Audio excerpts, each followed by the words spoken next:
Assalamualaikum warahmatullahi wabarakatuh. Perkenalkan, kami dari kelompok 10 bakal memaparin tugas besar kami tentang mendeteksi kebocoran gas dan asap.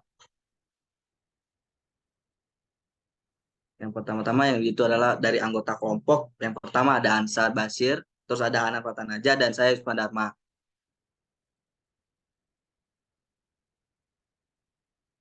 Lanjut ke latar belakang. Menurut data BPBD atau Badan Penanggulangan Bencana Daerah, sejak tahun 2016 hingga 2020 tercatat telah terjadi 50 kasus dengan rincian tahun 2016 terjadi 14 kasus dan tahun 2017 terjadi 12 kasus.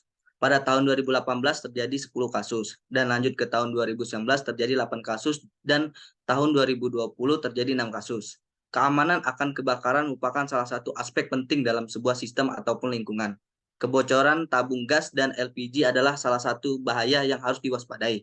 Kebakaran yang disebabkan ledakan tabung LPG harus segera dicegah, yakni dengan cara memasang atau memberi keamanan atau safety. Di daerah sekitar salah satunya yaitu adalah regulator LPG, di mana sering terjadi kebocoran di area tersebut. Maka dari itu, penulis membuat alat yang terdiri dari beberapa perangkat keras dan lunak, diantaranya sensor gas MQ2 yang merupakan jenis sensor untuk mendeteksi kebocoran kadar gas, dan Node MCU 8266 sebagai pemproses, dan buzzer dan LED sebagai sumber informasi data, dan telepon genggam dengan interface dalam pemantauan dan kendali dari jarak jauh yang bisa diketahui dengan sistem operasi Android yaitu MT aplikasi. Next. Lanjut ke konsep IoT, sistem dari perangkat ini nantinya dapat mendeteksi apabila ada gas yang terdeteksi di sekitar perangkat, maka secara otomatis dia akan mengirimkan pesan melalui ESP8266 ke Antares. Contohnya seperti kebocoran gas LPG atau kebocoran gas korek api. Alat ini menggunakan perangkat sensor MQ2, sensor yang mempunyai fungsi sebagai pendeteksi adanya gas di sekitaran sensor. Selain menggunakan Antares, kita juga menggunakan MI aplikasi, dan data Antares diteruskan menuju MIT aplikasi yang dijadikan aplikasi yang bisa dipantau melalui handphone.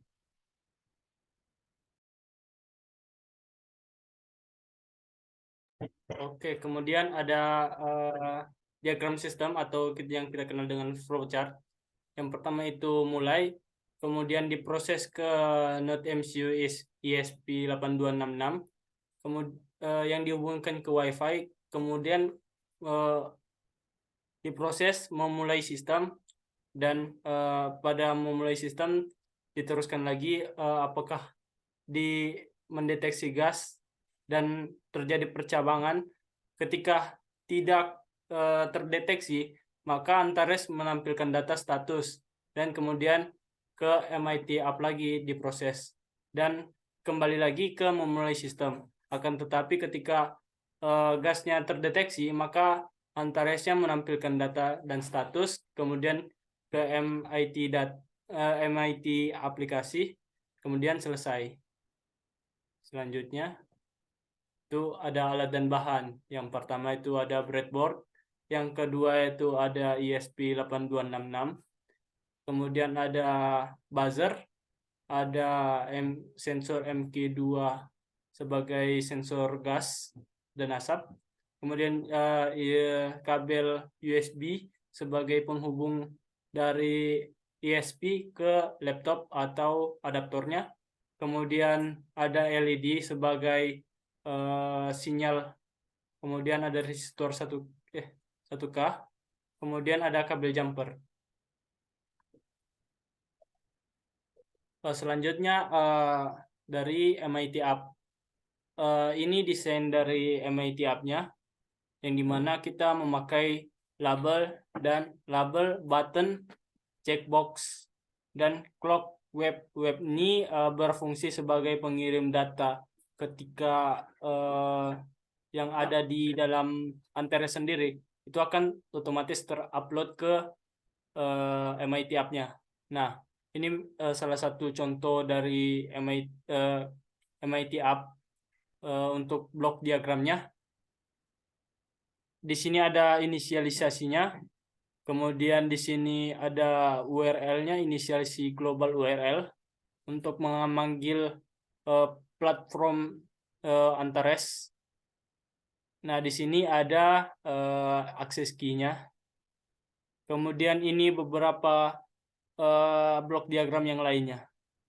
Akan tetapi pada MIT App ini kami belum mampu memaksimalkan MIT App-nya karena kan ada beberapa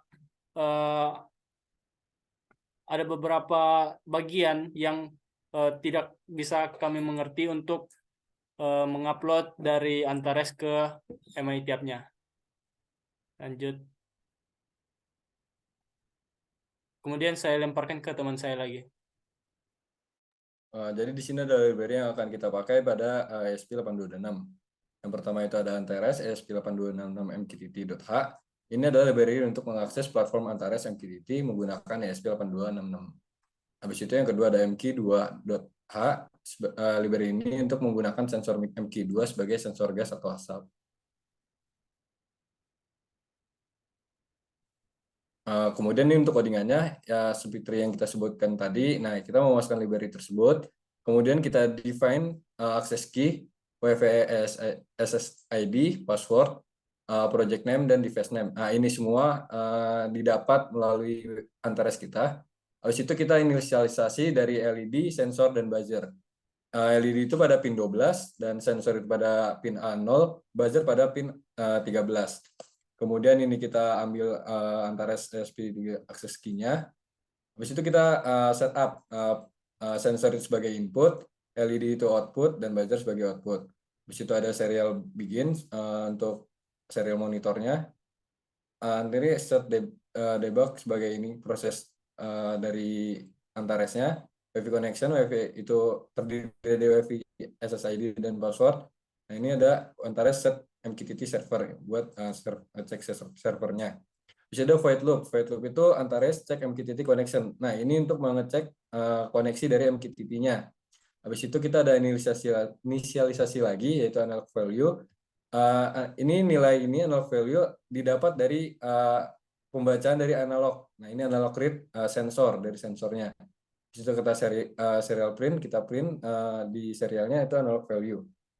Ini adalah loopingnya, yaitu if analog value lebih besar daripada sama dengan 100, tune buzzer sama dengan 1000 dan 1200. Tune buzzer itu untuk membunyikan dari buzzer tersebut, situ digital red, LED high. Nah, ini untuk menyalakan lampunya. Jadi ketika nilai dari analog value atau sensornya itu didapat adalah lebih dari 100, ini akan buzzer dan LED akan masing-masing menyala dan berbunyi dengan nilai 100. Kemudian di sini ada Antares add. Nah, ini untuk mengirimkan data pada Antaresnya, menambahkan yaitu kadar gas, status. Kadar gas itu melalui analog value ke status danger. Antares publish. Nah, ini kita akan publish ke project name dan device name. Ini ada delay lagi 100. Nah, jika else-nya, jika lebih kurang dari 100, nah ini buzzer dan LED tidak akan menyala dengan delay 200. Kemudian kita akan menambahkan lagi kadar gas dari analog value-nya. Kita add juga statusnya itu save. Dan ini ada, kita mau publish lagi ke Antares, yaitu project name dan device name dengan delay 200.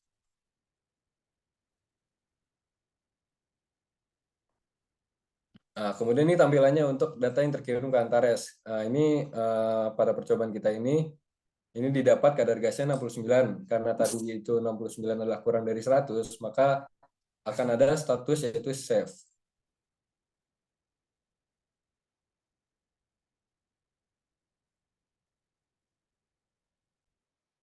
Kemudian ini presentasi kontribusi kerja kelompok. Kenapa kita 33,33 semua? Karena kita emang pembagian kelompok, pembagian kerjanya sama semua, kita mengerjakan bareng, jadi pembagiannya rata semua.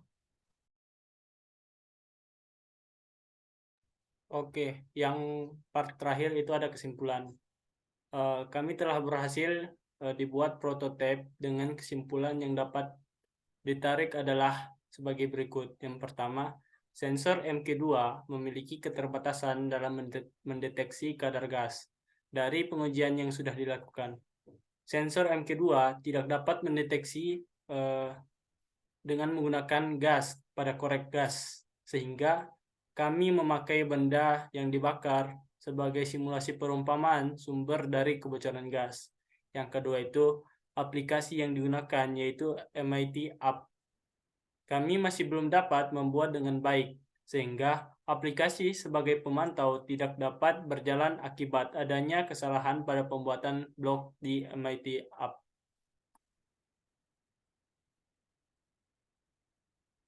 Oke, sekian dan terima kasih atas pemaparan yang telah kami buat. Kurang dan lebihnya kami mohon maaf. Wabillahi taufiq wal hidayah. Wassalamualaikum warahmatullahi wabarakatuh.